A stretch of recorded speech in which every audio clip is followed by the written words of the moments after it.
Hey, what's up, everybody? It's Charleston, and welcome you guys to another episode of the Dreamerspro Show, where we cover everything from sports, hot topics, classic debates, entertainment, and where we give you guys a fresh perspective on things and how we see them. And today, we got an episode for you guys here today. We want you guys to stick around for, so please make sure you go ahead and like the video and subscribe to the channel. Now, this Kyrie Irving story is something that we've been covering very, very closely.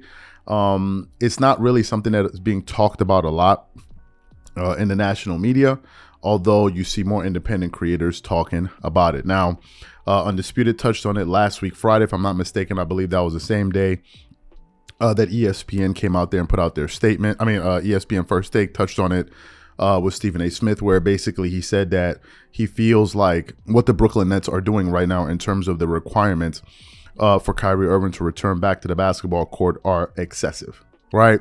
Shannon Sharp said the same thing, and him and Skip Bayless got into a bit of a spat on TV. Now, us here, we haven't been straddling the fence whatsoever.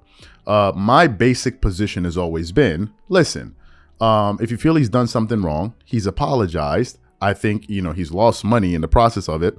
I think after that, he should be able to come back. But all of these extra steps, I feel, are way too excessive. And, I just think it's way too much, right? And I don't want to focus on my opinions at the moment. Now, this morning when I woke up, I was going through my phone, and I was on YouTube, and I saw a clip of Jaylen Brown from the Boston Celtics, and it said that Jaylen Brown basically addressed the Kyrie Irving situation. So I quickly clicked on it, and I began to watch this clip.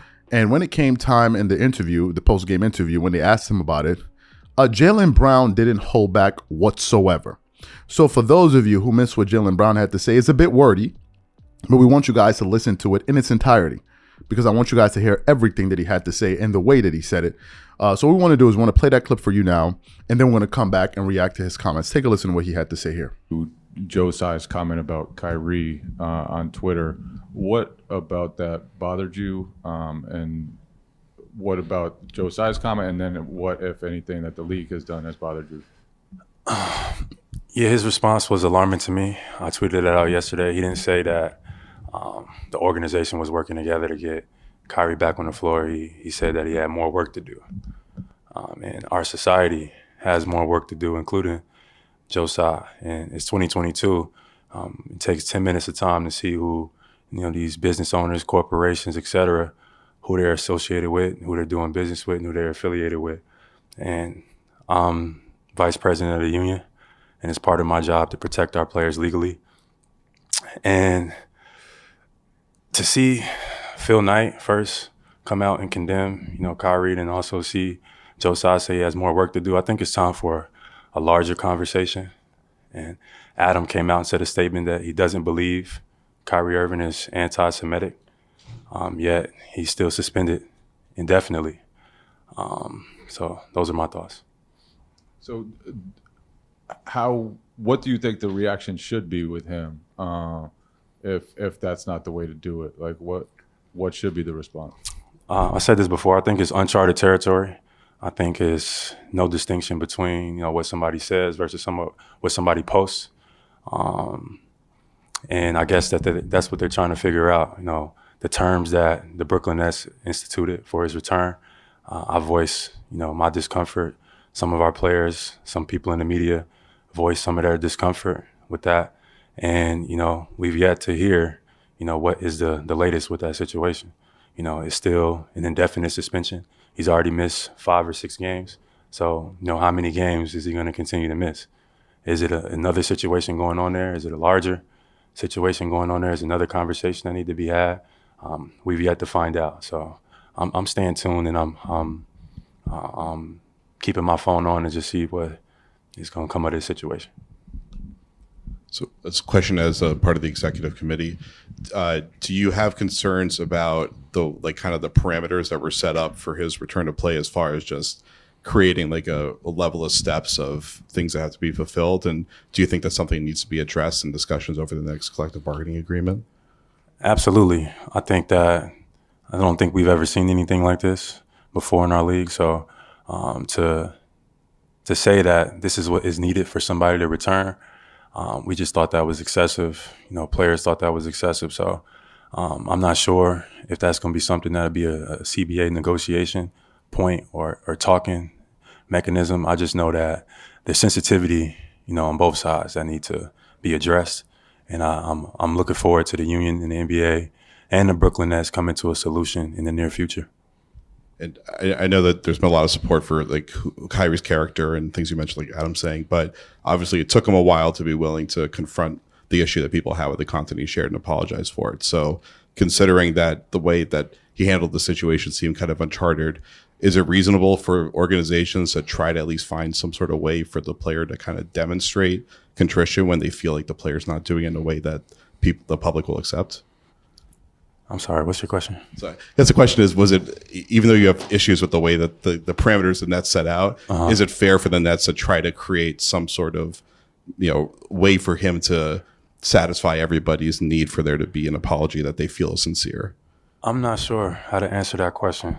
I think you are asking for a need to satisfy the common public, and I'm not sure if that is something that Kyrie is looking to do.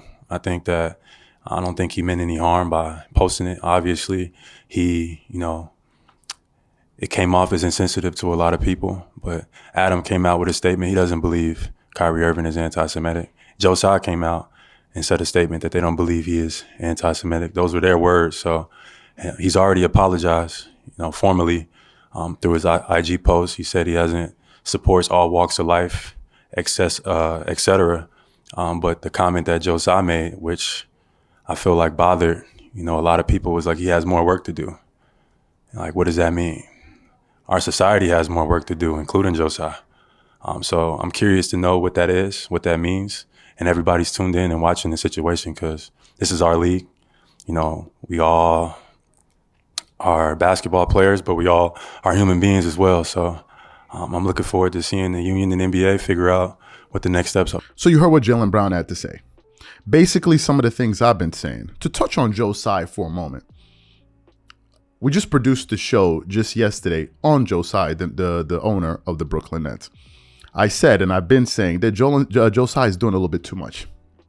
He's doing a little bit too much, and it feels like a lot of people are approaching this situation, those that are in favor of Kyrie Irving's punishment to continue, they're approaching this situation from a very self-righteous standpoint. And I said, when did all of these people all of a sudden get so holy, right? I said, this has nothing to do with forgiveness, has everything to do with revenge. And it seems like that's what they want from this situation.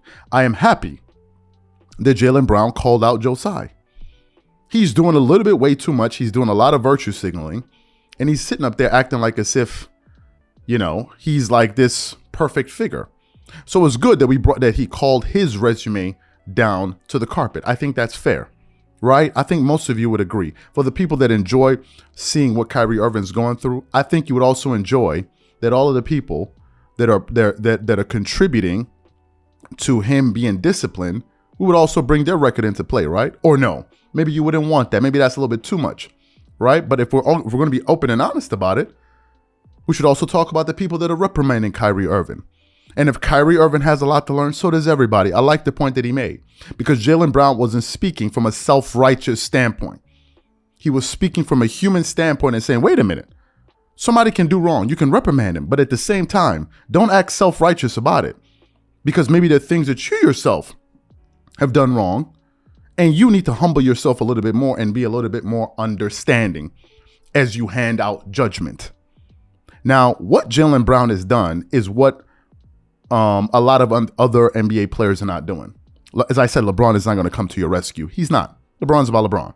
He's not going to come to your rescue. And I think it speaks volumes for a player of Jaylen Brown's caliber, who's not the face of the league, who's not one of the 10 best players in the league, certainly a fantastic basketball player, but for him to have the courage to say what he actually thinks.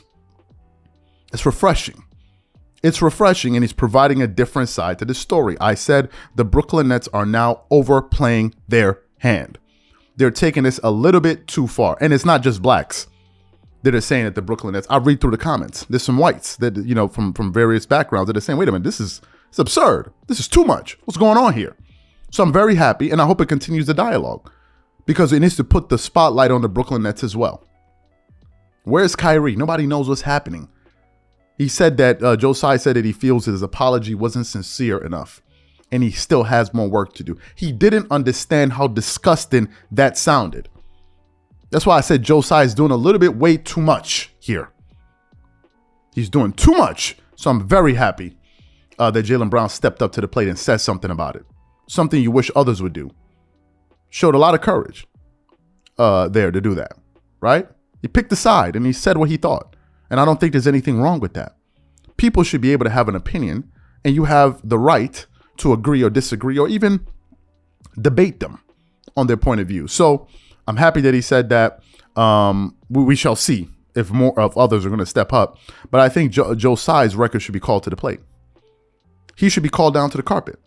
Because if he's taking this self-righteous approach of him educating Kyrie on X, Y, and Z, well, let's look at your background and see if you're so squeaky clean to be in a position to tell someone what they need to do and what they shouldn't do. Let's see. Do you have a foot to stand on?